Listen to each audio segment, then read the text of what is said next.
नमस्कार, DD news पर आप देख रहे हैं समाचारों का बुलेटिन। मैं हूं लाल चंद्र सिंह। अगले आधे घंटे तक देखेंगे देश और दुनिया की तमाम बड़ी खबरें, लेकिन सबसे पहले इस समय की हेडलाइंस।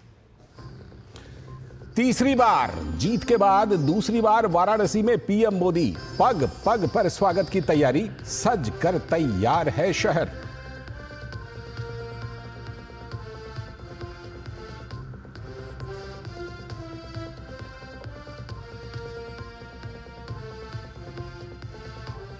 प्रधानमंत्री नरेंद्र मोदी वाराणसी दौरे के दौरान 6,700 करोड़ रुपए की 23 विकास परियोजनाओं का करेंगे उद्घाटन और शिलान्यास।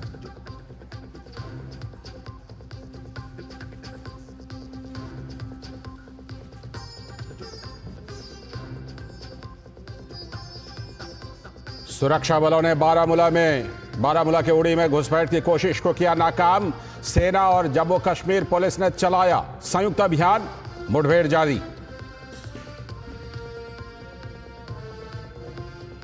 दिल्ली के रोहिणी में सीआरपीएफ स्कूल के बाहर धमाका, स्थानीय लोगों में दहशत। फॉरेंसिक साइंस लैब, एनएसजी और दिल्ली पुलिस जांच में जुटी। दिल्ली हाफ मैराथन में आज जोशुआ चेप्टेगी और एलमादिस यायू ने दर्ज की जीत, तो वहीं कश्मीर में भी पहली अंतर्राष्ट्रीय मैराथन का आयोजन।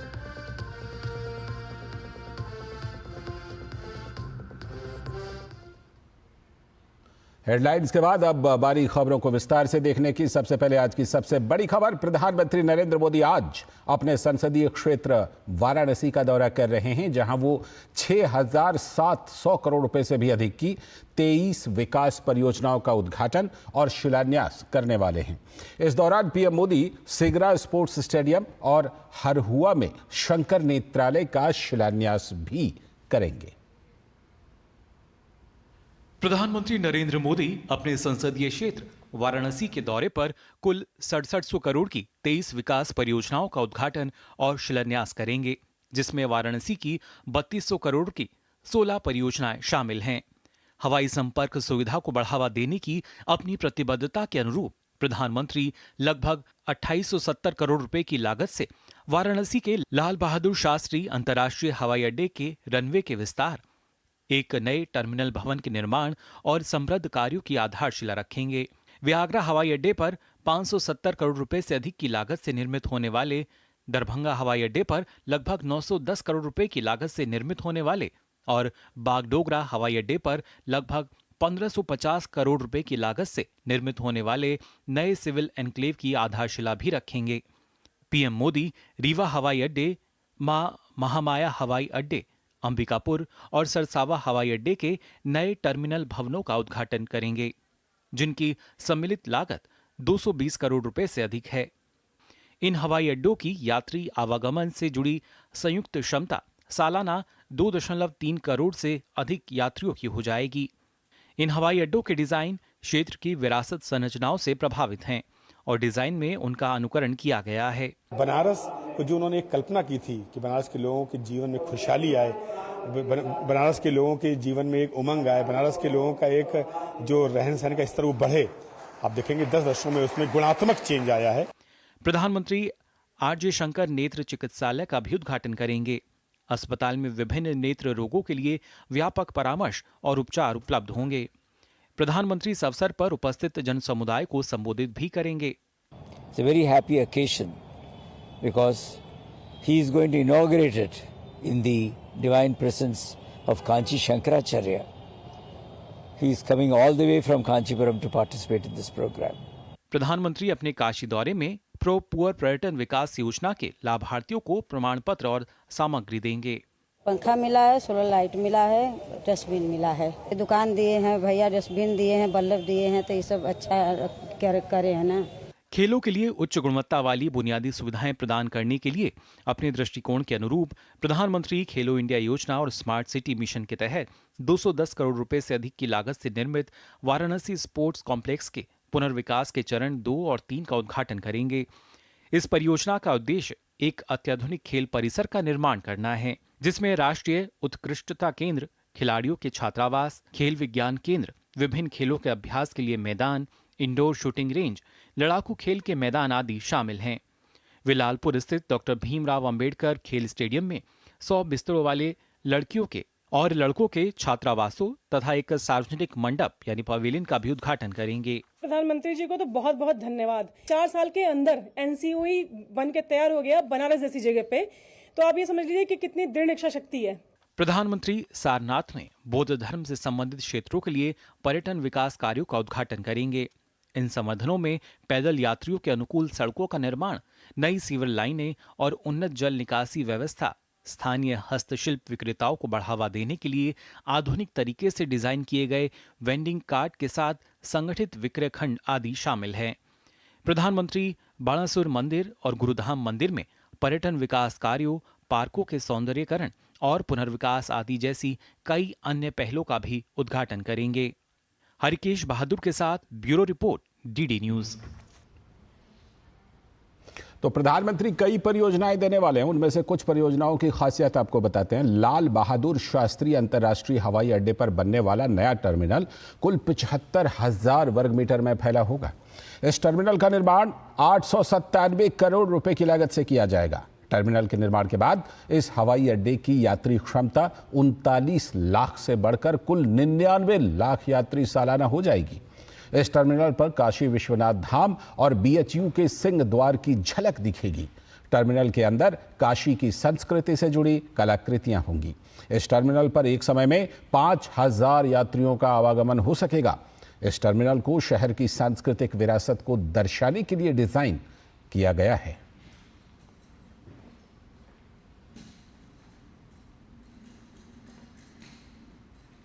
तो प्रधानमंत्री के इस वाराणसी दौरे में कुछ ऐसी परियोजनाएं हैं जो बेहद खास हैं और उन्हीं में से ये जो टर्मिनल है वो भी है। और एक और परियोजना का जिक्र करते हैं और डालते हैं रीवा एयरपोर्ट पर एक खास नजर। रीवा एयरपोर्ट की बात करें तो 450 करोड़ रुपए की लागत वाली ये परियोजना है जो 102 हेक्टेयर भूमि पर निर्मित होने वाली है। और ये रीवा एयरपोर्ट जैसा हम जानते हैं मध्य प्रदेश में 30 मीटर चौड़ा और 800 मीटर लंबा रनवे इसका होगा और रनवे के दोनों तरफ 3.5 मीटर के 2 शेल्टर भी होंगे। ये खासियत इस एयरपोर्ट की होगी। टर्मिनल में बैठने की अच्छी व्यवस्था होगी और साफ सुथरे शौचालय तो होंगे ही, जो कि यात्रियों को सुविधा देंगे। यात्री सहायता के लिए सूचना डेस्क होगा वहां पर। स्क्रीनिंग उपकरण और प्रशिक्षित कर्मियों से लैस सुरक्षा उपाय भी वहां पर मौजूद होंगे। यात्री और कार्गो विमान वहां से उड़ान भर सकेंगे, यानी दोनों तरह के, माल ढुलाई भी और यात्री की भी। भोपाल के लिए 72 सीटर विमान सेवाएं वहां से शुरू हो जाएंगी। तो उड़ान परियोजना को कितनी बड़ी उछाल मिलेगी। भविष्य में अन्य बड़े शहरों तक भी इसका विस्तार होगा और जनरेटिव एआई की सुविधा एक्सपेरिमेंट के तौर पर वहां पर उपलब्ध होगी। तो भोपाल, जबलपुर, खजुराहो, इंदौर और ग्वालियर के बाद रीवा प्रदेश का 6ठा एयरपोर्ट होगा। तो इसके फायदों पर एक नजर डालते हैं। इस एयरपोर्ट से प्रदेश के 65 लाख से ज्यादा लोगों को इसका फायदा होगा। रीवा की सीमा से लगे उत्तर प्रदेश और छत्तीसगढ़ के लोगों को भी इससे फायदा होगा, राहत मिलेगी। रीवा से मऊगंज, सीधी, सतना, मैहर जिले सीधे जुड़े हुए हैं। तो उत्तर प्रदेश और छत्तीसगढ़ की सीमा से लगे इलाके के लोगों को भी इसका फायदा होगा। एयर कनेक्टिविटी होने से विकास को भी रफ्तार मिलेगी। उड़ान योजना के तहत ये रीवा एयरपोर्ट बनाया गया, जैसा हमने जिक्र किया कि इससे काफ़ी उड़ान योजना को बल मिलेगा। छोटे शहरों के बीच एयर कनेक्टिविटी और ज़्यादा बेहतर होगी और अर्थव्यवस्था को तो मजबूती मिलेगी ही इससे, क्योंकि आवागमन होगा, माल ढुलाई भी होगी, तो अर्थव्यवस्था को मजबूती ज़रूर मिलेगी। रीवा एयरपोर्ट पर ATR 72 विमान संचालन की सुविधा और साथ में इससे पर्यटन को भी फायदा है और निवेश को भी इससे बढ़ावा मिलेगा।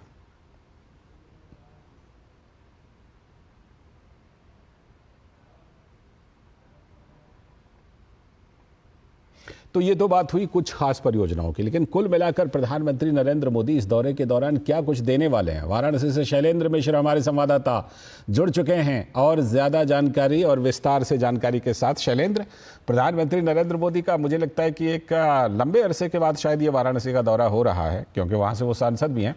इस बार का दौरा बेहद खास और सिर्फ वाराणसी की बात नहीं है, परियोजना तो वो पास के राज्य मध्य प्रदेश की परियोजनाओं का भी उद्घाटन और शिलान्यास करने वाले हैं। क्या कुछ खास प्रोग्राम? मध्य प्रदेश भी, बिहार भी और असम भी, कुल मिलाकर 6700 करोड़ रुपए की परियोजना है। 23 परियोजना है जिसमें या तो लोकार्पण होना है या फिर आधारशिला रखी जानी है। तो जिसमें हम जानते हैं कि अगर एयरपोर्ट परियोजना की बात करें तो लाल बहादुर शास्त्री एयरपोर्ट जो वाराणसी में है उसके नए टर्मिनल का निर्माण होना है, जिसमें 75,000 वर्ग मीटर का ये पूरा टर्मिनल बनेगा, जिसमें जो वाराणसी की जो सांस्कृतिक विरासत है उसकी एक झलक दिखाई देगी। और जब ये पूरी तरह से बन जाएगा तो 99 लाख के करीब यात्री क्षमता हो जाएगी सालाना।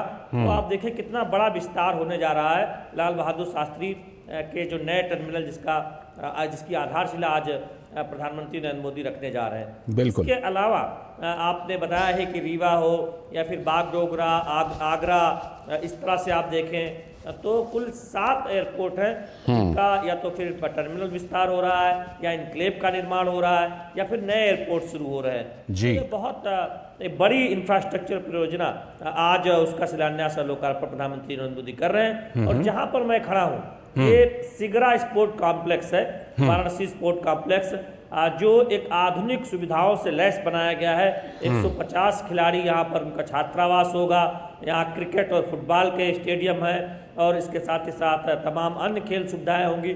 तो पूर्वांचल के खिलाड़ियों की जो एक बड़ी सुविधा की एक दरकार थी, जरूरत थी, बिल्कुल, वो इससे पूरी होगी। हम जानते हैं कि यहाँ वाराणसी में ही एक बड़ा स्टेडियम, एक क्षमता वाला 30,000 से ज़्यादा क्षमता वाला वो बनाया गया है। और अब ये स्टेडियम तो बहुत महत्वपूर्ण एक तरह से है खेल के लिए, खेल सुविधाओं के विकास के लिए काशी में। ठीक है शैलेंद्र, क्योंकि प्रधानमंत्री अपने संसदीय क्षेत्र के दौरे पर हैं तो इन परियोजनाओं के शिलान्यास और उद्घाटन के अलावा भी प्रधानमंत्री का कोई कार्यक्रम, कोई बैठक, किसी से मिलने जुलने का कार्यक्रम वहां पर? देखिए, निश्चित तौर पर प्रधानमंत्री नरेंद्र मोदी जब वाराणसी आते हैं तब वो कोशिश होती है कि अलग अलग वर्ग के लोगों से मुलाकात करें। हम जानते हैं कि प्रधानमंत्री नरेंद्र मोदी काशी पहुंचने के बाद पहले नेत्र चिकित्सालय का उद्घाटन करेंगे, जो एक बहुत आधुनिक सुविधाओं से आप सुसज्जित जो नेत्र चिकित्सालय है वो बनाया गया है। वहाँ पर चुनिंदा लोगों से मुलाकात करेंगे और एक जनसभा को संबोधित आज जब वाराणसी स्पोर्ट कॉम्प्लेक्स में ये जो पुनर्विकास हुआ है, सिगरा स्पोर्ट कॉम्प्लेक्स के नाम पर जो जाना जाता है, यहाँ पर एक जनसभा को भी संबोधित करेंगे। चुनिंदा खिलाड़ी भी मौजूद होंगे, आम कार्यकर्ता, आम जो वाराणसी की जनता है वो भी मौजूद रहेंगे। तो ये बहुत महत्वपूर्ण है। प्रधानमंत्री नरेंद्र मोदी जब भी वाराणसी आते हैं तो उनकी कोशिश होती है कि यहाँ के प्रबुद्ध वर्गों से या स्थानीय कलाकारों से, उत्पाद बनाने वाले लोगों से, आम कार्यकर्ताओं से, आम जनता से मुखातिब हों। तो वो भी आज इस कार्यक्रम के हिस्से में है। शैलेंद्र, वैसे तो जो तमाम परियोजनाएं हैं वो अपने आप में बेहद खास हैं, लेकिन रीवा एयरपोर्ट की जो बात है वो उसका खास तौर पर जिक्र हो रहा है कि उससे काफ़ी मदद मिलेगी, क्योंकि जिस इलाके में ये बन रहा है उस इलाके की कनेक्टिविटी और ख़ास तौर पर जो उड़ान योजना, जो प्रधानमंत्री कहते थे कि हवाई चप्पल वाला भी जो है वो सफ़र कर पाएगा और ऐसी कनेक्टिविटी होगी जिसमें कि यात्री और माल ढुलाई दोनों होंगे। रीवा एयरपोर्ट के बारे में क्या कुछ खास सुविधाएं वहां मिलने वाली है उस इलाके के लोगों को? किसका किन लोगों को ज़्यादा फ़ायदा होगा, किन इलाके के लोगों को?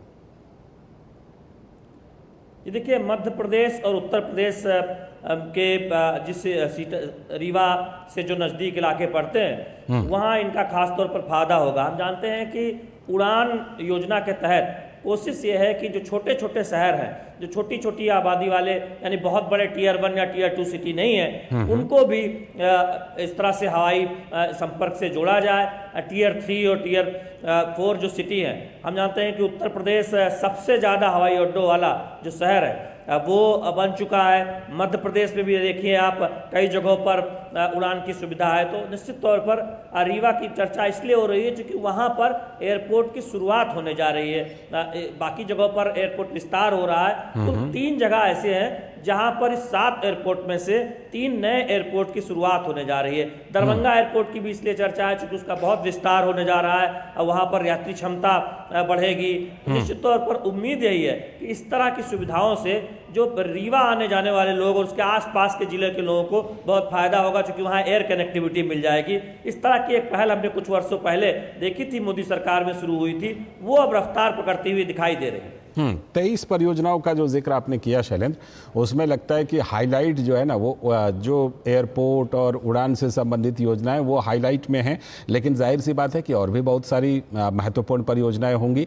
तो उड़ान के अलावा, एयरपोर्ट के अलावा और कौन कौन सी ऐसी महत्वपूर्ण परियोजनाएं जिनका आज उद्घाटन और शिलान्यास होना है?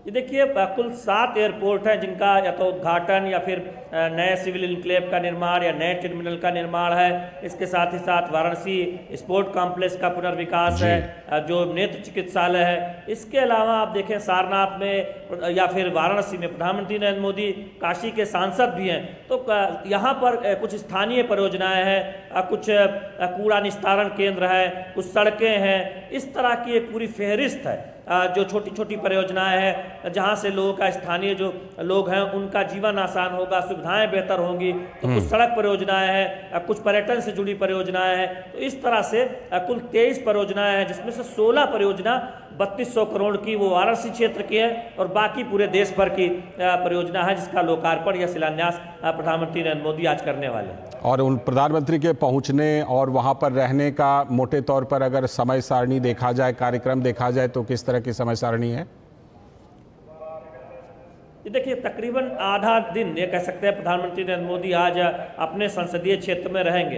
अब से थोड़ी देर बाद प्रधानमंत्री नरेंद्र मोदी वाराणसी पहुंचेंगे, तब सबसे पहले नेत्र चिकित्सालय का वो लोकार्पण करेंगे, यानी एक आधुनिक सुविधा युक्त इस पूरे न केवल काशी और वाराणसी बल्कि हम पूरे पूर्वांचल और पूरे उत्तर प्रदेश और बिहार के लोगों के लिए भी कहें तो बहुत आधुनिक सुविधाओं से युक्त ये नेत्र चिकित्सालय होने वाला है, जहां पर गरीबों को पूरी तरह से मुफ्त इलाज होगा और बाकी लोगों के लिए एक बहुत मामूली फीस पर, बहुत मामूली कीमत पर उनका इलाज संभव हो सकेगा। तो ये एक बहुत महत्वपूर्ण कार्यक्रम होगा। उसके बाद प्रधानमंत्री नरेंद्र मोदी, जहां पर मैं इस वक्त खड़ा हूं, वाराणसी स्पोर्ट कॉम्प्लेक्स, जिसे सिगरा स्पोर्ट कॉम्प्लेक्स के नाम से जानते हैं, यहाँ पर आएंगे, इस स्पोर्ट कॉम्प्लेक्स का उद्घाटन करेंगे, यहाँ जनसभा को भी संबोधित करेंगे। तो ये बहुत प्रधानमंत्री नरेंद्र मोदी का आज जो कार्यक्रम है उसके बहुत महत्वपूर्ण हिस्से हैं। ठीक है, शुक्रिया शैलेंद्र जुड़ने के लिए। और जाहिर सी बात है कि प्रधानमंत्री का जब कार्यक्रम शुरू होगा तो फिर आपसे जुड़ेंगे और आपसे तमाम जानकारी लेंगे। फिलहाल आपका बहुत बहुत शुक्रिया वाराणसी से जुड़ने के लिए। तो हमारे संवाददाता शैलेंद्र मिश्र वाराणसी से जुड़े थे। और अब एक बड़ी खबर राजधानी दिल्ली से, जहां रोहिणी जिले के प्रशांत विहार इलाके में सीआरपीएफ स्कूल के बाहर धमाके की खबर है। धमाके के तुरंत बाद धुएं का एक बड़ा गुबार उठता देखा गया, जिससे स्थानीय लोग दहशत में आ गए। सुबह करीब 7:50 पर दमकल विभाग को घटना की जानकारी मिली, जिसके बाद 2 दमकल गाड़ियों को तुरंत मौके पर भेजा गया। मामले की जानकारी के बाद पुलिस मौके पर पहुंची और इलाके को सील कर दिया गया है। धमाके की आवाज़ इतनी तेज थी कि आसपास की दुकान के शीशे तक टूट गए। फिलहाल पुलिस के साथ स्पेशल सेल और एनएसजी की टीम घटनास्थल पर मौजूद है, जिससे धमाके के कारणों की जांच की जा सके। घटनास्थल पर सीआरपीएफ के अधिकारी भी मौजूद हैं।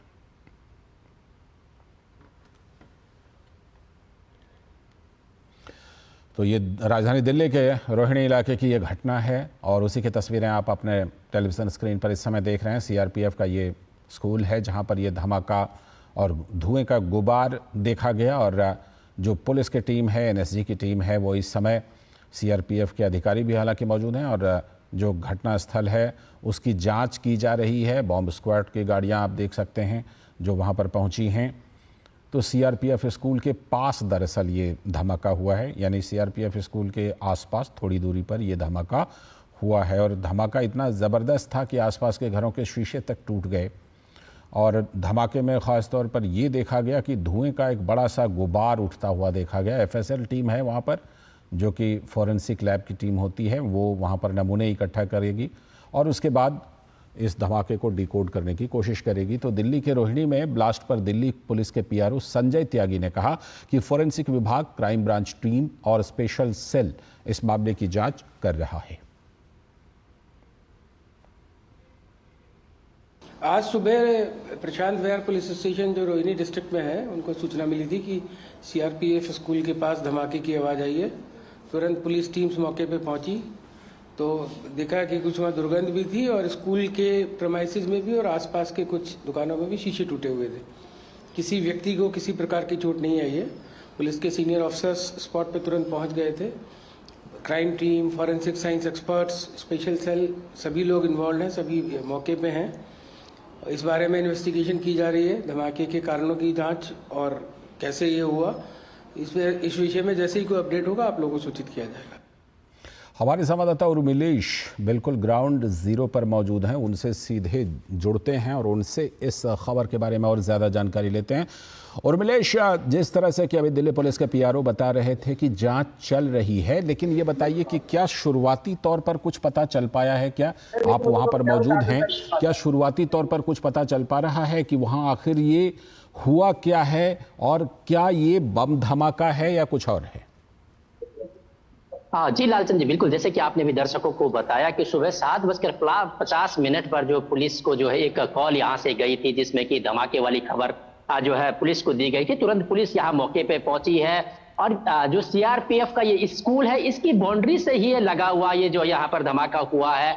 और जैसे कि मेरे पीछे आप देख सकते हैं कि यहाँ पर इस इलाके को जो है पूरी तरीके से सील कर दिया गया है और सामने जो दीवार जो दुकानें हैं, उन्हीं दुकानों को जो है यहाँ पर कुछ शीशे टूटे हैं और थोड़ा बहुत क्षतिपूर्ति हुई है। हालांकि ये जरूर है लालचंद जी कि आज रविवार का दिन था, इसलिए जो है सुबह बहुत ज्यादा यहाँ पर भीड़ भड़ाका नहीं देखा गया था जिस समय जो है ये धमाका हुआ था। लेकिन धमाके की गूंज इतनी ज्यादा थी कि लगभग जो हमें प्रत्यक्षदर्शियों ने बताया है कि 2 किलोमीटर के जो है सराउंडिंग इस गूंज को जो है सुना जा सकता था, सुना गया है। इस तरीके से कह सकते हैं कि ये धमाका यहाँ पर हुआ है। हालांकि किसी प्रकार की कोई जान माल की इस तरीके के कोई नुकसान नहीं हुआ है। तमाम एजेंसियां यहाँ पर जो है लालचंद जी पहुंच गई हैं और वो एजेंसियां जो है यहाँ पर जो है जांच में जुट गई है। जिस तरीके से यहाँ पर पुलिस के जो आला अधिकारी है, क्योंकि ये सीआरपीएफ का स्कूल है तो इस लिहाजा यहाँ पर सीआरपीएफ के भी जो है तमाम अधिकारी यहाँ पर पहुंचे हैं, एनआईए आई है, एनएसजी आई है, उसके अलावा भी है तमाम यहाँ पर डॉग स्क्वाड और पूरे इलाके को यहाँ पर सीज कर दिया गया है।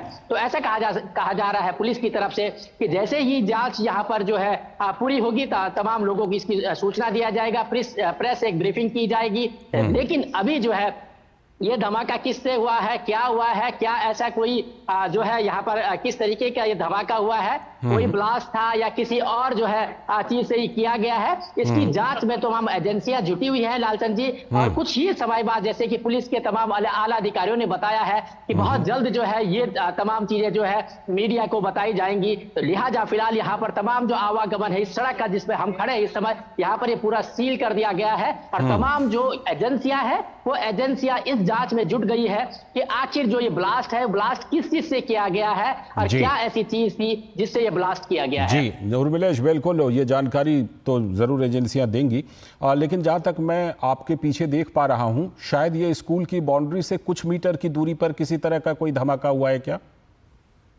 जी बिल्कुल, ये जैसे कि अगर हम दिखाएं तो ये जो है सीआरपीएफ का ये स्कूल है, इसी की ये बाउंड्री है लालचंद जी, जो अपने दर्शकों को बताना चाहेंगे। ये सीआरपीएफ स्कूल है, इसी की ये बाउंड्री है, बाउंड्री से ही लगा हुआ जो है ये यहाँ पर जो है ये धमाका हुआ। यहीं पे वो विस्फोटक रखा हुआ था। अब विस्फोटक जो है हालांकि इतनी बड़ी क्षमता का नहीं था जिससे कि जो है कोई बड़ा नुकसान हो, लेकिन ये जरूर है कि यहाँ पर सामने जो दुकान थी उस दुकान के ही शीशे यहाँ पर टूटे हैं, उस दुकान को थोड़ा नुकसान हुआ है। और उसके अलावा जो है इसकी गूंज, इसका धमाका इतना बड़ा था कि जिस तरीके से प्रत्यक्षदर्शियों ने बताया कि लगभग 2 किलोमीटर तक इसका जो है धमाके की गूंज सुनाई दी थी और एक धुआं का गुब्बार यहाँ पर जो है उठा था। तो ऐसे कह सकते हैं कि ये सीआरपीएफ का स्कूल था, कल सैटरडे था, आज जो है संडे है। इस तरीके की भीड़ भाड़ी जो है ये यहाँ पर नहीं थी सुबह जिस समय की ये यहाँ पर ये घटना हुई है, जिस समय ब्लास्ट हुआ है।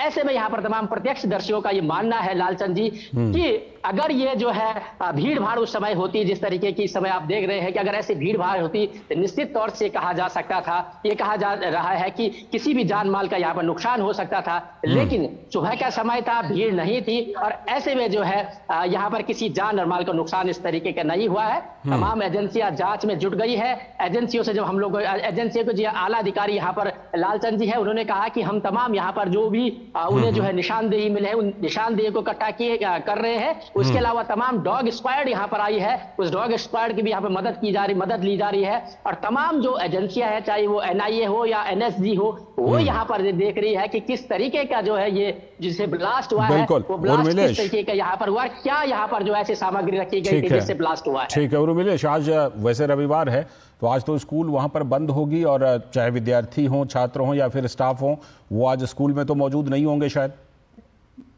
जी बिल्कुल, आज रविवार का दिन था, यही हम अपने दर्शकों को बता रहे हैं लालचंद जी की रविवार के दिन था, स्कूल भी बंद था। उसके अलावा जो है इस सड़क पर भी इतनी आवाजाही सुबह के टाइम पे नहीं थी, क्योंकि सुबह का समय था, लिहाजा ठीक है, फिलहाल शुक्रिया आपका। जाहिर सी बात है कि आज रविवार का दिन था, तो वहाँ पर बिल्कुल किसी तरह का आवागमन जो है वो स्कूल तो बंद था ही, और रोड पर भी आवागमन काफ़ी कम था। एक बार फिर से रीवा एयरपोर्ट, जिसका आज प्रधानमंत्री नरेंद्र मोदी उद्घाटन करने वाले हैं, सौगात देने वाले हैं, उसके बारे में बात करते हैं कि भोपाल, जबलपुर, खजुराहो, इंदौर और ग्वालियर के बाद रीवा अब मध्य प्रदेश का छठा एयरपोर्ट होने वाला है। तो इसी विषय पर हमारे संवाददाता आदित्य श्रीवास्तव सीधे जुड़ रहे हैं रीवा से, क्योंकि रीवा को सौगात मिल रही है। तो आदित्य श्रीवास्तव रीवा से हमारे साथ जुड़ रहे हैं, उनसे बात करते हैं कि वहाँ के लोगों में इसको लेकर कैसा उत्साह है। आदित्य, अगर आप हमारे साथ जुड़ चुके हैं तो बताइए, रीवा को एयरपोर्ट की सौगात, और इतना ही नहीं, ये सिर्फ सौगात की बात नहीं है, बल्कि जिस तरह की सुविधाएं वहाँ पर जिनका हमने जिक्र किया, अपनी रिपोर्ट में दिखाया भी, वो सुविधाएं भी अपने आप में बेहद खास और रीवा और आसपास के इलाके के लोगों के लिए बड़ी सौगात। आदित्य, बिल्कुल, देखिए वो पल आ गया है जो आज़ादी के बाद से लंबे समय से विंध्याचल को जिस चीज़ का इंतजार था, एयरपोर्ट का, एयर कनेक्टिविटी का। और वो देखिए पीछे एक विमान भी आपको दिखाई दे रहा होगा, उसके साथ में रनवे आपको दिखाई दे रहा होगा, और ये सब अब बनकर तैयार हो गया है रीवा में। और 450 करोड़ रुपए की लागत से एक ये कहें कि एक बहुत बड़ा उड़ान जो है वो रीवा या विंध्याचल को मिलने वाली है। अवस्थी साहब हमारे साथ मौजूद है, एयरपोर्ट अथॉरिटी के डायरेक्टर हैं यहाँ पर मध्य प्रदेश में। सर, कितनी बड़ी सौगात है ये मध्य प्रदेश के लिए, अगर देखें, और ये एक पूरा धरातल पर उतरता हुआ दिखाई दे रही सारी चीजें अब तो। जी, ये मध्य प्रदेश का छठा एयरपोर्ट है, जो लगभग कई वर्षों के बाद एक लाइसेंस एयरपोर्ट यहाँ रीवा के लिए मिला है। इससे बेहतर कनेक्टिविटी यहाँ के लोगों को मिलेगी और रोजगार, पर्यटन के अवसर बनेंगे। और साथ साथ खासियत इस एयरपोर्ट की ये है कि जो लाइसेंस मिला है, ये रात दिन ऑपरेशन पूरे के लिए नाइट लैंडिंग फैसिलिटीज़ के साथ में है। और इसको डीजीसी लाइसेंस 3C IFR हम लोग बोलते हैं, उस कैटेगरी में दिया गया है, जिसमें ATR 72 टाइप के एयरक्राफ्ट दिन और रात कभी भी लैंड कर सकेंगे। और मध्य प्रदेश का छठा एयरपोर्ट है। निश्चित रूप से ये काफ़ी आगे भी भविष्य में इसको बढ़ाने की योजनाएं हैं, जो समय के साथ में आगे आएंगी। साथ ही साथ फ़ायदा होगा कि क्योंकि ये उड़ान स्कीम के अंतर्गत इसको एयरपोर्ट को बनाया गया है, उड़े देश का आम नागरिक, जिसमें ये है कि जो पब्लिक के लिए पहली बार पब्लिक के लिए एयरपोर्ट खोला गया है। अभी तक जो फ्लाइट्स आती थी वो नॉन शेड्यूल्ड फ्लाइट्स हम लोग बोलते हैं, उसमें से उनको कैप्टिव मूवमेंट हम लोग बोलते हैं। ये पब्लिक के लिए, आम नागरिक के लिए है। और साथ ही साथ उसमें ये है कि जो किराया होता है काफ़ी पब्लिक के लिए काफ़ी सस्ता होता है। लगभग अगर रीवा भोपाल यहाँ पे RCS स्कीम में बिडेड है, उसका किराया लगभग जो है 2500 रुपये के अंदर होगा, 2000 से 2500 के बीच में होगा। तो निश्चित रूप से लोग यहाँ से लोग जुड़ेंगे और आगे आने समय में इसमें काफ़ी वृद्धि भी होगी और लोगों को रोजगार सभी का सृजन। काफ़ी कम समय में 1.5 साल का वक्त लगा। लगभग थोड़े फीचर्स बताएंगे हमको, क्या क्या खासियत है विंध्य को, वो क्या खासियत मिली है इस एयरपोर्ट को? पहली बात तो कि मध्य प्रदेश का छठा एयरपोर्ट लाइसेंस एयरपोर्ट है। 1800 मीटर का रनवे है, जिसमें से ATR 72 टाइप के एयरक्राफ्ट उतर सकेंगे।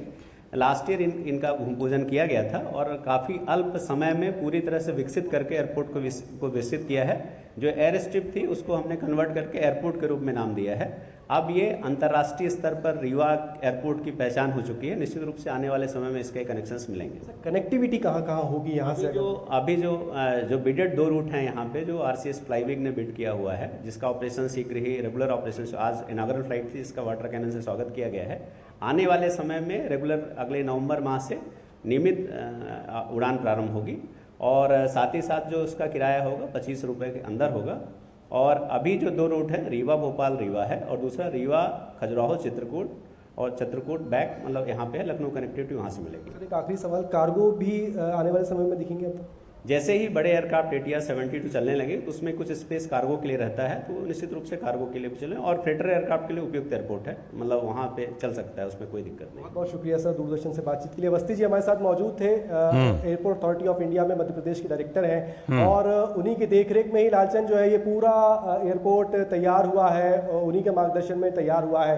और ये आप मान के चलिए कि विंध्य की धरती को, यानी कि विंध्य के लोगों को ये दूसरे शहरों के, छोटे शहरों से जोड़ने में एक बहुत बड़ा मेजर रोल अदा करने वाला है। साथ साथ यहाँ के उद्योग व्यापार की जो संभावनाएं हैं, पर्यटन की जो संभावनाएं हैं, उनको भी एक बहुत बड़ा बूस्टअप जो है वो यहाँ मिल सकता है। आदित्य, एक बात हमने और नोटिस की कि आप जिनसे बात कर रहे थे अवस्थी जी से, उन्होंने ये भी जानकारी दी कि सिर्फ 2000 या 2500 में लोग अब भोपाल पहुंच पाएंगे। कितनी देर में लोग भोपाल पहुंच जाएंगे रेवा से?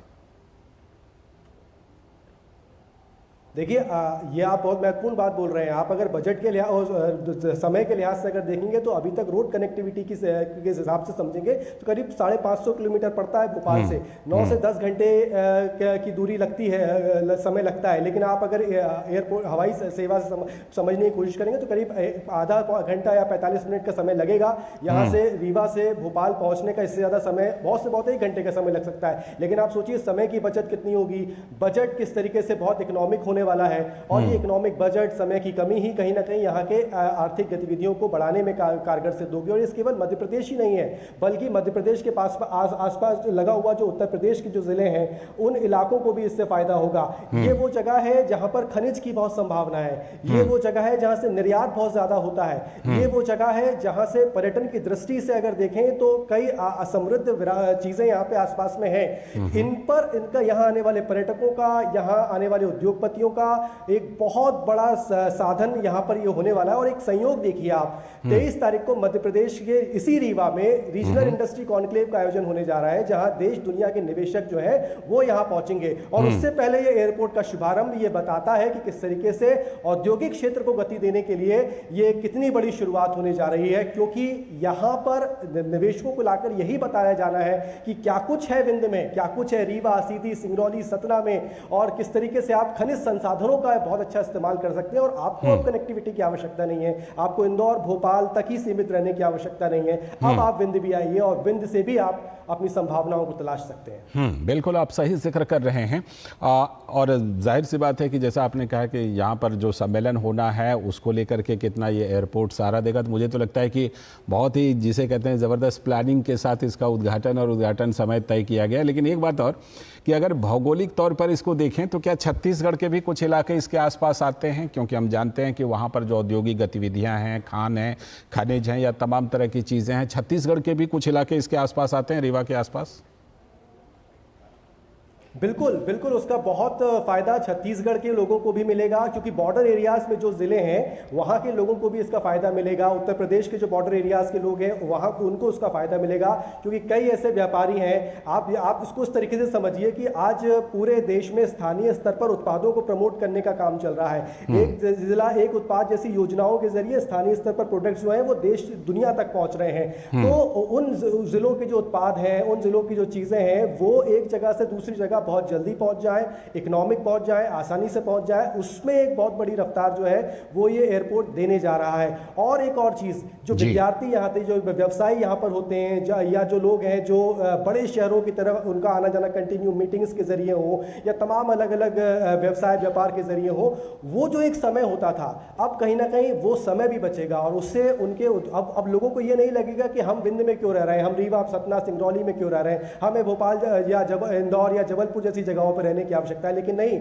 आप यहां रह के भी आप सब जगह से कनेक्ट रह सकते हैं। और एक और बात, जो प्रधानमंत्री कहते हैं ना कि हम अमृत काल में चल रहे हैं, अगले 25 साल हमें पराक्रम की पराकाष्ठा करना है और वो सभी काम करने हैं जो अब तक नहीं हुए हैं। यही वो काम है लालचंद जी, जो अब तक नहीं हुए थे विंध्य की धरती पर। यही वो इंतजार था विंध्य के लोगों का, जो अब तक पूरा लगातार बना हुआ था और अब आज खत्म होने को जा रहा है। और अभी तो ये शुरुआत है।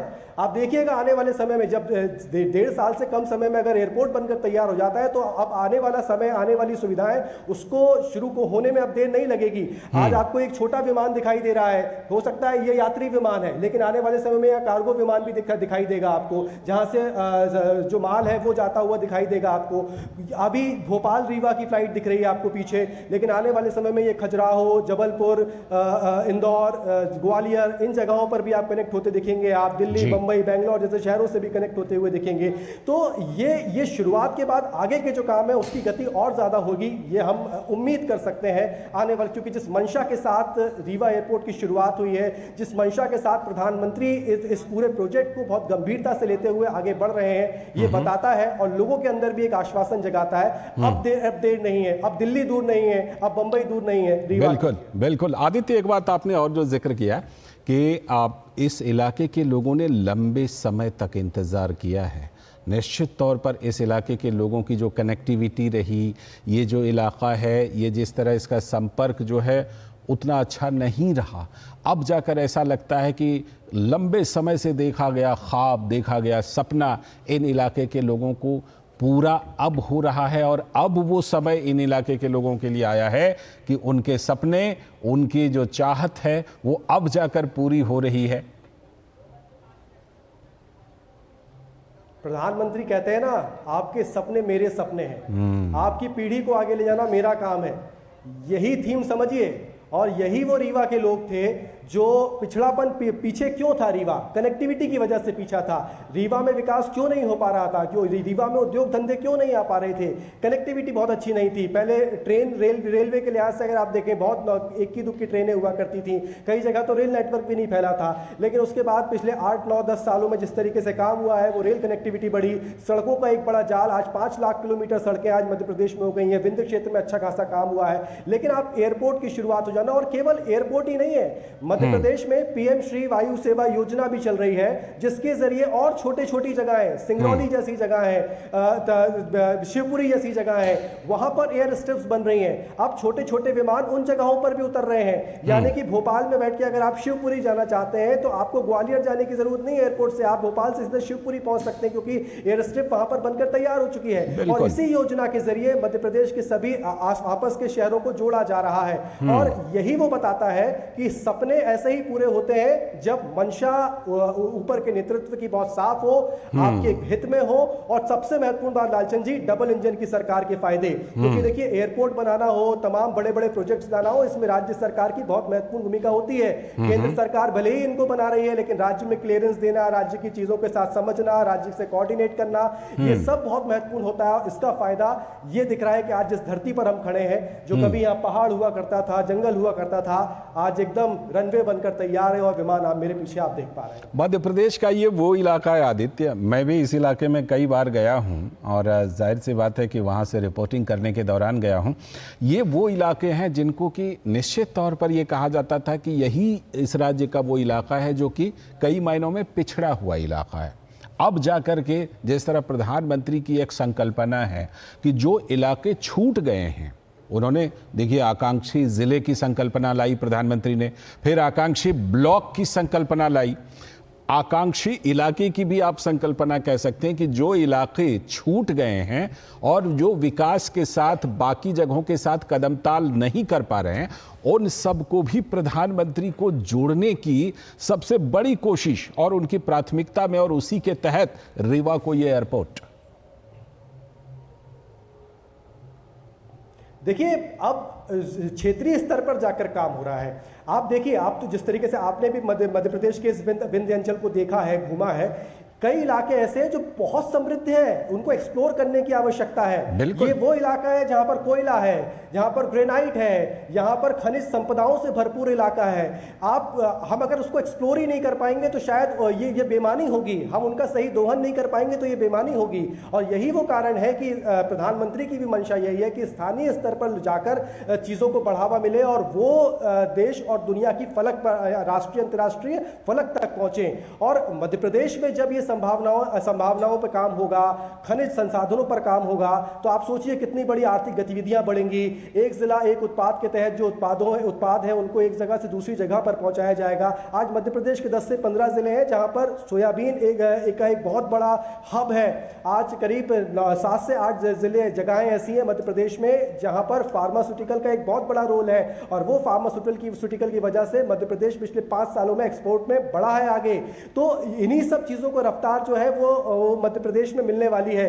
अभी 3 दिन पहले भोपाल में माइनिंग कॉन्क्लेव हुई। उस माइनिंग कॉन्क्लेव में 20,000 करोड़ के निवेश के प्रस्ताव आए, सोचिए खनन के क्षेत्र में। और ये रीवा वो जगह, विंध्य की वो जगह जहां माइनिंग की बहुत संभावनाएं हैं। यानी कि निवेशक जब यहाँ आके अगर 20,000 करोड़ के प्रस्ताव दे रहे हैं तो उसमें कितना बड़ा शेयर होगा जो विंध्य को मिलने जा रहा है। कुल मिलाकर आप इस बात को समझिए कि क्षेत्रीय स्तर की संभावनाओं को फलक मिले, क्षेत्रीय स्तर की संभावनाओं को तलाशा जाए, वहां के लोगों को रोजगार व्यवसाय के लिए बाहर ना जाना पड़े, वहां के लोगों को इससे इसलिए पलायन ना करना पड़े कि उनके पास कनेक्टिविटी नहीं है, उनके पास बड़े बड़े उद्योग धंधे नहीं है। ये एक बहुत बड़ा जैसे कहें कि उद्देश्य पूरा होता है इन तमाम छोटी छोटी जगहों पर एयरपोर्ट्स के बन जाने से, तमाम कार्गो प्लेन्स के चल जाने से, यात्री सुविधाओं के बढ़ जाने से। और केवल इसकी वजह से ही नहीं है, देखिए प्रधानमंत्री ये कहते हैं ना कि वो सिर्फ काम करके छोड़ नहीं देते हैं, बल्कि उसको और आगे विस्तारित करने पर भी बहुत बल देते हैं। और हमने लगातार देखा इन 1.5 सालों में जब तक ये एयरपोर्ट बन रहा था, इसकी शुरुआत हुई थी और यहां तक का सफर हमने देखा कि किस तरीके से चरणबद्ध तरीके से आगे चल रहा था। सोलर के क्षेत्र में रीवा बहुत अच्छा काम कर रहा है। एशिया का एक बड़ा प्लांट रीवा के गुड़ में मौजूद है, जो एक बहुत बड़ा उदाहरण दुनिया के सामने बता रहा है कि भारत किस तरीके से सोलर के क्षेत्र में आगे बढ़ रहा है। और एक इंडस्ट्री जिसको कहें, वो ग्रीन इंडस्ट्री जिसको कहें, वो भी एक तरीके से तैयार हो रही है। आदित्य, एक मुझे मध्य प्रदेश पर्यटन विभाग का जो स्लोगन था उसका जिक्र कर रहा हूं कि एमपी गजब है ना। ये जो इलाका है ये भी अपने आप में गजब है। आपने सोयाबीन का जिक्र किया, और भी तमाम उत्पाद हैं, कृषि उत्पाद हैं, खनिज उत्पाद हैं। अब जब यात्री के साथ साथ कार्गो विमानों के द्वारा भी यातायात की सुविधा मिल रही है, कौन कौन सी चीज़ें आपको लगता है कि आने वाले दिनों में इलाके में डेवलप करेंगी और उन लोगों को उनका सीधा लाभ मिलने वाला है, आम लोगों को? सीमेंट इंडस्ट्री, मुझे ऐसा लगता है कि यहाँ पर उसको एक बहुत बड़ा बूस्टअप मिलेगा। सीमेंट इंडस्ट्री को, कोल माइंस को लेकर जिस तरीके से यहाँ पर काम हो रहा है उसको एक बहुत बड़ा बूस्टअप मिलेगा। पर्यटन को एक बहुत बड़ा बूस्टअप मिलेगा, क्योंकि चित्रकूट यहाँ से लगा हुआ है, उत्तर प्रदेश की बॉर्डर और मध्य प्रदेश की बॉर्डर पर है। एक बहुत बड़ा फुटफॉल धार्मिक पर्यटकों का जो है वो वहाँ होता है। मैहर में माँ शारदा देवी धाम के लिए पर्यटक यहाँ पर पहुँचते हैं, जिनको भोपाल उतरना पड़ता था या उत्तर प्रदेश में जाना पड़ता था, लेकिन अब उनके लिए एक बहुत बड़ी सुविधा होगी। इसके साथ साथ अगर देखें कि वो स्टार्टअप्स जो लोकल लेवल पर काम कर रहे थे, प्रधानमंत्री का एक बहुत बड़ा फोकस है स्टार्टअप्स को लेकर, और मध्य प्रदेश ने स्टार्टअप्स पर बहुत अच्छा काम किया है। उन स्टार्टअप्स को अपने प्रोडक्टिव फॉर्म में उसको और आगे बढ़ाने में ये एयरपोर्ट बहुत बड़ी सौगात लेकर आएगा उनके लिए, अगर आप देखें। और सबसे महत्वपूर्ण बात कि उन स्टार्टअप्स तक पहुंचने के लिए जो लोग होते हैं, उनके जो क्लाइंट्स होते हैं, उनके जो कस्टमर्स होते हैं, उनको भी इन तक पहुंचने में आसानी होगी। तो हम ये नहीं कहें कि बड़े उद्योग धंधे, चाहे सीमेंट की फैक्ट्री हो या कोल माइंस हो, केवल उन्हीं को वही इसका लाभ ले पाएंगे। हम बहुत माइक्रो लेवल पर अगर जाएं, जो आप कह रहे थे ना कि स्थानीय स्तर की संभावनाओं के जिक्र, हम उस माइक्रो लेवल पर अगर इसके इफेक्ट सोचेंगे तो कई सारे इफेक्ट्स सामने आते हैं। ठीक है, हम आपसे फिर से जुड़ेंगे जरूर जब रीवा एयरपोर्ट का उद्घाटन प्रधानमंत्री कर देंगे। उसके बाद आपसे लगातार फिर हम जुड़ते रहेंगे और जानकारी लेते रहेंगे। फिलहाल आपका बहुत बहुत शुक्रिया आदित्य श्रीवास्तव, रीवा एयरपोर्ट से जुड़ने के लिए, जिसका आज प्रधानमंत्री नरेंद्र मोदी उद्घाटन करने वाले हैं। आपसे कुछ ही देर बाद, अभी वक्त है एक छोटे से ब्रेक का। ब्रेक के बाद जब लौटेंगे तो देखेंगे आज की कुछ और बड़ी खबरें। कभी नाच गाना और बेहतरीन खाना, कभी सास बहू की नोक-झोंक में स्वाद का मुस्कुराना, कभी रिश्तों में मुस्कुराहट और स्वाद भरना। असली मसालों का उपहार MDH बनाए खास हर त्योहार, क्योंकि हर रिश्ता है स्वाद से जुड़ा। आइए मनाए खुशियों की दीपावली MDH मसालों वाली। बात जब पीढ़ियों के लिए बनने वाले घर की हो तो जिम्मेदारी बड़ी हो जाती है। गैलेंट समझता है ये जिम्मेदारी। अब डबल M रिब्स के साथ गैलेंट एडवांस TMT रीबार, निर्माण का रियल हीरो। ये तुम्हारा खेत नहीं, खेल का मैदान है। अकेले क्या कर लोगे? अकेले नहीं, मेरे साथ है मेरा यार, जिसके सामने हुई अड़ियल मंडूसी की भी हार तुम्हारी तरह। IIL के ट्रैक्टर ब्रांड का मिलियन, गेहूं का पहरेदार, अड़ियल मंडूसी की हार। स्वागत है। ब्रेक के बाद आप देख रहे हैं समाचारों का बुलेटिन। एक बड़ी खबर जम्मू कश्मीर से, जहां सुरक्षा बलों ने बारामूला के उरी में नियंत्रण रेखा के पास घुसपैठ की कोशिश को नाकाम कर दिया है। भारतीय सेना और जम्मू कश्मीर पुलिस के संयुक्त अभियान में घुसपैठ विरोधी अभियान को चलाया गया है। नियंत्रण रेखा के पास सैनिकों ने संदिग्ध गतिविधि देखी और चुनौती दी, जिसके परिणाम स्वरूप आतंकवादियों ने अंधाधुंध गोलीबारी शुरू कर दी। तो जवाब में सुरक्षा बलों ने भी जवाबी कार्यवाही की।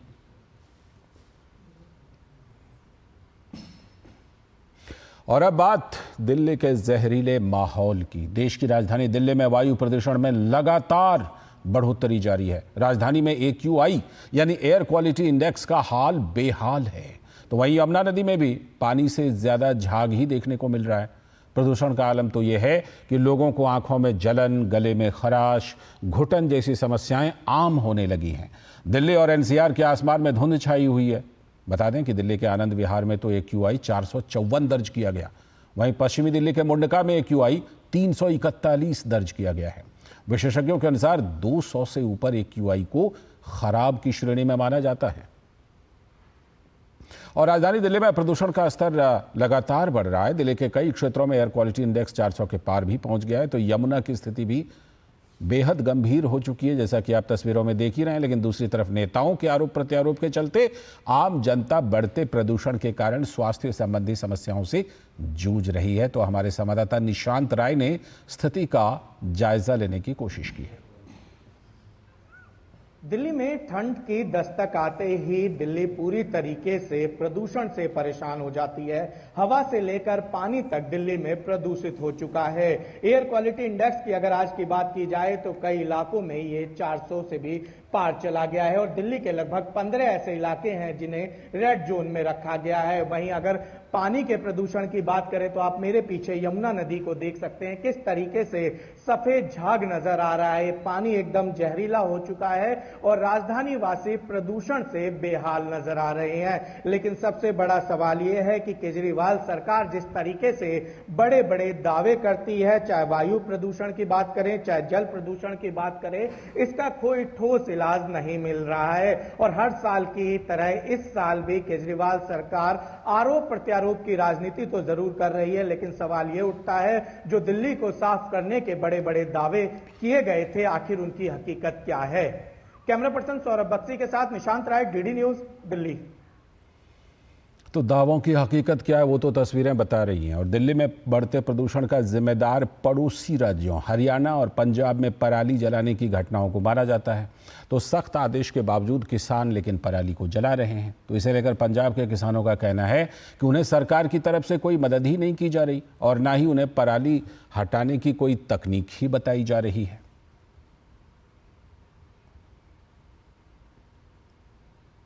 की करिए जी, मजबूरी है, मजबूरी खातर करना पैंदा। जे हुण सरकार ने कोई खर्चा नहीं, कोई पराली साਂਭਣ ਨੂੰ कोई साधन नहीं दिता ਤੇ ਫਿਰ ਹੁਣ ਕੀ ਕਰੀਏ, ਇਹਨੂੰ ਅੱਗ ਹੀ ਲਾਵਾਂਗੇ ਪੈਲੀ 'ਚ। ਹੁਣ ਕੀ ਕਰਾਂਗੇ ਇਹਨੂੰ, ਨਾ ਸਾਡੇ ਪਿੰਡ ਕੋਈ ਮਸ਼ੀਨ ਹੈ, ਨਾ ਕੋਈ ਸਾਧਨ ਹੀ ਦਿੱਤਾ ਵਾ ਗੱਠਾ ਬੰਨਣ ਨੂੰ। ਪ੍ਰਦੂਸ਼ਣ ਤਾਂ ਫਿਰ ਫੈਕਟਰੀਆਂ ਦਾ, ਭੱਠਿਆਂ ਦਾ, ਇਹਨਾਂ ਦਾ ਵੀ ਸਾਰਿਆਂ ਦਾ ਹੋਣ ਡਿਆ ਵਾ। ਇਹਦੇ ਨਾਲ ਕੋਈ ਜ਼ਿਆਦਾ ਥੋੜਾ, ਉਹ 12 ਮਹੀਨੇ ਹੁੰਦਾ ਰਹਿੰਦਾ, ਇਹ ਤੇ ਹੁਣ 10 ਦਿਨ ਹੋਣਾ। ਹਾਂਜੀ, ਇਹ ਤਾਂ ਮਜਬੂਰੀ ਖਾਤਰ ਕਰਨਾ ਪੈਣ ਡਿਆ ਜੇ। तो सिर्फ दिल्ली ही नहीं बल्कि उत्तर भारत में बढ़ रहे प्रदूषण में पराली महत्वपूर्ण भूमिका अदा कर रही है। और इसी को ध्यान में रखते हुए उत्तर प्रदेश के जनपद हापुड़ में एक फैक्ट्री संचालक किसानों से 2 से लेकर 3 रुपए किलो में पराली और गन्ने की पत्ती खरीदकर बायोमास ब्रिकेट तैयार कर रही है। इस ईंधन का इस्तेमाल फैक्ट्री में लगे बॉयलर में किया जाता है, जिससे फैक्ट्री से होने वाले प्रदूषण से राहत मिल जाती है। अब किसान पराली को खेत में न जलाकर फैक्ट्री में बेच सकते हैं और इससे पर्यावरण को भी नुकसान नहीं होगा। इससे मिट्टी की सेहत पर भी प्रतिकूल प्रभाव नहीं पड़ेगा और सैटेलाइट के जरिए पराली जलाने पर होने वाली कार्रवाई से भी किसानों को राहत मिलेगी।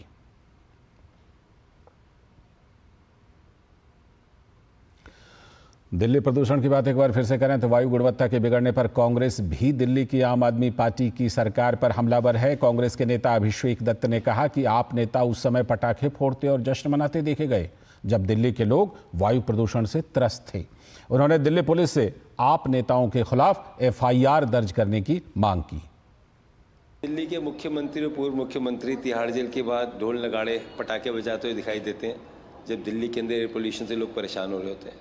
मैंने खुद उस समय डिमांड करी थी दिल्ली पुलिस से कि FIR रजिस्टर कीजिए। जब केजरीवाल जी बाहर आए, दिल्ली में इतना प्रदूषण था और इन्हीं के गोपाल राय जो एक दिन पहले दिल्ली के अंदर क्रैकर बैन की बात करते हैं और वही लोग बाहर पटाखे फोड़ते दिखाई दिए। ये कल्प्रिट्स हैं, दे आर द पीपल और responsible for air pollution in Delhi. और अब जाके केवल फ़ोटो खिंचाने का काम आम आदमी पार्टी के लोग कर रहे हैं। इससे पहले भी लगभग 9.5 साल की गवर्नेंस के बाद में हमने देखा जब अतिशी दिल्ली की मुख्यमंत्री बनी, वो रोड के गड्ढे भर रही थी। रोडों के गड्ढे भरना, एयर पोल्यूशन के समय फोटो खिंचाना और बड़ी बड़ी स्टेटमेंट देके दिल्ली के लोगों को गुमराह करना, ये आम आदमी पार्टी का पुराना खेल है जो दिल्ली के लोग जान चुके हैं। तो दिल्ली में प्रदूषण का हाल बेहद बुरा है। और अब बात करेंगे एक हादसे की। राजस्थान के धौलपुर में हुए सड़क हादसे में 12 लोगों की मौत हो गई। 2 लोगों को आगरा अस्पताल के लिए रेफर किया गया है। ग्वालियर से जयपुर आ रही बस ने ऑटो को टक्कर मार दी, जिससे देर रात ये हादसा हुआ। मामला बाड़ी सदर थाना इलाके का है। टेम्पो सवार बाड़ी शहर के गुमट मोहल्ला निवासी थे, सभी बरौली गांव में शादी के कार्यक्रम में शामिल होकर लौट रहे थे। ऑटो में सवार लोग बाड़ी के गुमट के रहने वाले थे। मृतकों में 8 बच्चे भी शामिल हैं। रात के 11 बजे का टाइम था। बस जा रही थी धौलपुर से जयपुर की तरफ जा रही थी, तो सुनीपुर गांव के पास एक टेम्पो से गाड़ी करवा रहा था, उससे ही टक्कर हो गई। कैजुअल्टी 12 लोग और बच्ची वगैरह हैं, मिला के एक घायल है। अभी बरौली से लौट रहे थे, सुनीपुर में ये घटना हुई है। उधर से हमारा ऑटो आ रहा था, इधर से स्लीपर जा रहा था, तो 12 लोग ख़त्म हो चुके हैं।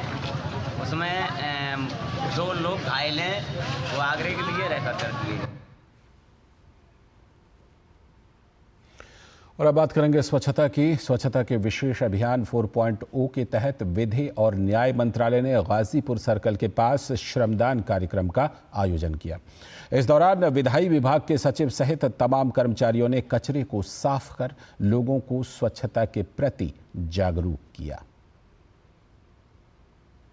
गाजीपुर सर्कल का इलाका व्यस्ततम यातायात के बीच स्वच्छता के विशेष अभियान 4.0 के तहत विधि और न्याय मंत्रालय के कर्मचारी जुटे। हाथों में झाड़ू थाम तमाम कर्मचारियों ने कचरा हटाने का काम शुरू किया। इस दौरान विधायी विभाग के सचिव ने स्वयं श्रमदान कार्यक्रम का नेतृत्व किया।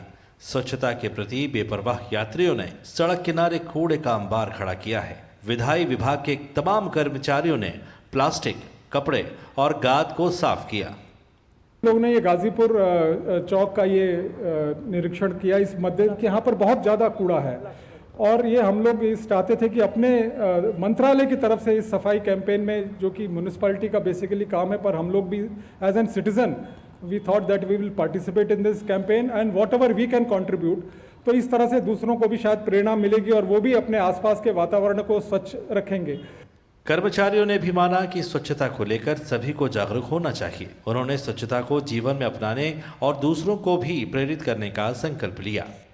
हमारा विकसित भारत एक स्वच्छ भारत की ओर अग्रेसिव है, और इसी तरीके से अगर हम सब लोग मिलजुल के सहयोग करें तो एक ना एक दिन हमारा पूरा देश स्वच्छ भारत के नाम से जाना जाएगा। गौरतलब है कि 2 से 31 अक्टूबर तक पूरे उत्साह के साथ विशेष अभियान 4.0 चलाया जा रहा है, जिसके तहत सभी मंत्रालय और उनके विभागों में स्वच्छता को लेकर विभिन्न कार्यक्रम आयोजित किए जा रहे हैं। इसी के तहत विधि और न्याय मंत्रालय के विधायी विभाग द्वारा गाजीपुर सर्कल के पास श्रमदान कार्यक्रम का आयोजन इस दिशा में एक सराहनीय प्रयास है। Doctor Chandrashekhar, DD news. और अब 2 राज्यों के विधानसभा चुनावों के बाद झारखंड और महाराष्ट्र विधानसभा चुनावों में प्रत्याशियों के चयन को लेकर कांग्रेस की केंद्रीय चुनाव समिति की अहम बैठक आज शाम 5 बजे कांग्रेस मुख्यालय में होगी। पार्टी के अंदरूनी सूत्रों के अनुसार कांग्रेस के नेताओं ने महाराष्ट्र में कुछ महीने पहले 288 सीटों में से 125 सीटों की अपनी मांग को अब घटाकर 105 से लेकर 110 तक कर दिया है। साथ ही पार्टी अपने सहयोगी दलों शिवसेना, एनसीपी, एसपी और सपा के साथ सीट बंटवारे पर बातचीत कर रही है। इसका उद्देश्य न केवल सपा को समायोजित करना था, जो 4 सीटें मांग रही थी, बल्कि शिवसेना यूबीटी यानी उद्धव ठाकरे गुट और एनसीपी सपा दोनों को सकारात्मक संकेत भेजना भी था। उधर झारखंड में कांग्रेस ने पिछले हफ्तों में हुए परामर्श के दौरान 81 में से 33 सीटों की अपनी मांग को घटाकर 29 करने पर सहमति व्यक्त की थी, जबकि 2019 में उसने 31 सीटों पर चुनाव लड़ा था। बैठक में कांग्रेस के राष्ट्रीय अध्यक्ष मल्लिकार्जुन खड़गे सहित सोनिया गांधी और नेता प्रतिपक्ष राहुल गांधी भी शामिल रहने वाले हैं।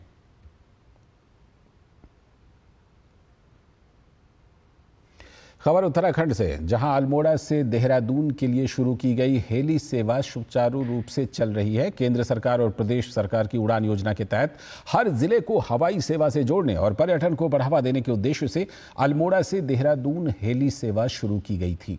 मुख्यमंत्री पुष्कर सिंह धामी ने 10 अक्टूबर को अल्मोड़ा से देहरादून के लिए हेली सेवा का वर्चुअल शुभारंभ किया था। सप्ताह में 6 दिन चलने वाली इस सेवा का लाभ उठाने वाले लोगों की संख्या फिलहाल कम है। हालांकि जो लोग अब तक इस सेवा का लाभ ले चुके हैं वो इसकी सराहना कर रहे हैं। उनका कहना है कि हेली सेवा सुविधाजनक होने के साथ साथ समय की बचत भी कर रहा है। अभी यहाँ पे अल्मोड़ा से देहरादून और देहरादून से अल्मोड़ा की सर्विस शुरू हुई है, जिसमें 4,990 रुपये का किराया तय किया गया है। और यात्री यहाँ पे ये टाटिक हेलीपैड है, यहाँ पे अल्मोड़ा से सिटी से यहाँ पे आ सकते हैं।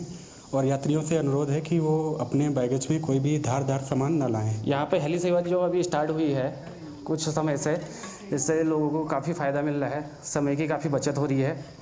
और यहाँ पे हमारे गांव वालों को भी काफ़ी इसका सौभाग्य मिला है कि यहाँ पे हेली सेवा स्टार्ट हुई है हमारी। हेलीपैड सेवा शुरू हो गई है, तो इससे हम लोग बहुत उत्साहित हैं और खुशी का माहौल है ग्रामवासियों में कि हेलीपैड सेवा यहाँ से चालू हो गई है करके। पवन हंस की सेवा सरकार ने उपलब्ध कराई है, उससे मैं यात्रा करके आया हूँ। ये काफ़ी अच्छी सुविधा है, इसको पहाड़ों में हर जगह उपलब्ध होना चाहिए। उड़ान स्कीम में यहाँ से हेलीपैड की सेवा स्टार्ट हुई है हेलीकॉप्टर की, और डेफिनेटली ये बड़ी उड़ान स्कीम में बड़ा फ़ायदेमंद रहा है अल्मोड़ा के लोगों के लिए, स्पेशली हमारे से लोगों के लिए जिनका अमूमन देहरादून आना जाना रहता है। जो पहले हमें अल्मोड़ा से देहरादून जाने में तकरीबन गाड़ी के माध्यम से या बस के या ट्रेन से हमें 8 घंटे से 10 घंटे लगते थे, वो 1 घंटे में हम देहरादून पहुँच जा रहे हैं। तो ये बहुत बेहतरीन सुविधा है और अफोर्डेबिलिटी भी है। पहाड़ी इलाकों में ऐसी सुविधाओं का महत्व और भी ज़्यादा होता है। अब बात आज के त्यौहार करवा चौथ की। महिलाओं ने पति की लंबी उम्र की कामना के साथ करवा चौथ का व्रत आज रखा है। हापुड़ के बाजारों में भी करवा चौथ की रौनक देखी जा रही है। बाजार में सोने चांदी, कॉस्मेटिक, चूड़ी, कपड़ों की दुकानों पर महिलाओं की भारी भीड़ देखने को मिल रही है। महिलाओं ने जमकर खरीदारी की। करवा चौथ पर महिलाएं अपने पति की लंबी आयु के लिए ये व्रत रखती हैं। उधर जोधपुर में भी करवा चौथ से पहले बाजारों में काफ़ी चहल पहल दिखी। महिलाओं ने मेहंदी लगवाई और 16 श्रृंगार के सामान खरीदे। सुबह सरगी खाकर करवा चौथ का व्रत शुरू किया। महिलाएं पूरे दिन निर्जला व्रत पर रहेंगी और शाम को करवा माता की पूजा कर चंद्र दर्शन के बाद अपना व्रत खोलेंगी। वो पति की आयु तो लंबी होती है, इस वजह से बनाते हैं। और हमारे पुराने हमारे सास वगैरह थी, उन्होंने हमें यही सिखाया कि इससे पति की आयु बढ़ती है और प्यार बना रहता है आपस में पति पत्नी का। सुबह 4 बजे से सरगी की जाती है, जिसमें आप फल फ्रूट का कोई तो अनाज वगैरह भी लेते हैं, लेकिन हम तो फल फ्रूट से ही करते हैं। फिर शाम को चांद को अर्घ देने के बाद ही व्रत खोला जाता है। पति जब पानी पिलाते हैं, कुछ मीठा खिलाते, उसके बाद व्रत खोला जाता है। महिलाएं अपने सासू माँ को शक्कर वगैरह पानी या खुद डाल के देती है और पानी से इसमें पानी डालकर चंद्रमा को अर्घ देती है। ये अपना व्रत करती है। तो देश के कई हिस्सों में दरअसल करवा चौथ का त्यौहार मनाया जा रहा है। यूं तो ये व्रत महिलाएं अपने जीवन साथी की लंबी उम्र के लिए करती हैं, लेकिन राजस्थान के बीकानेर में महिलाओं ने व्रत पूजन के साथ पर्यावरण की रक्षा का संदेश भी दिया। यहाँ महिलाओं ने शमी के पेड़ की पूजा की। आज हमने खेजड़ी बचाने के लिए ये करवा चौथ का त्यौहार मनाया है कि किसी भी तरीके से हमारी खेजड़ी को बचाया जाए, इसलिए ये त्यौहार मनाया। करवा चौथ का खेजड़ी पर्यावरण के लिए इसीलिए मनाया और खेजड़ी की पूजा करके मनाया। करवा चौथ का त्यौहार मना रहे खेजड़ी के वृक्ष के आगे। और करवा चौथ का व्रत जो है सुहाग की लंबी उम्र के लिए मनाते हैं और खेजड़ी की रक्षा के लिए भी हमने प्रण ले रखा है। और 300 साल पहले राजा जोधपुर नरेश ने खेजड़ली गांव में खेजड़ी कटाने के लिए आदेश दिए थे। उसमें 363 आदमियों ने और औरतों ने अपनी जान भी गंवाई थी। तो त्यौहार भी और पर्यावरण संरक्षण के लिए संदेश भी। फिलहाल इस बुलेटिन में इतना ही, लेकिन डीडी न्यूज़ पर खबरों और कार्यक्रमों का सिलसिला लगातार जारी है। हमें दीजिए अनुमति। नमस्कार।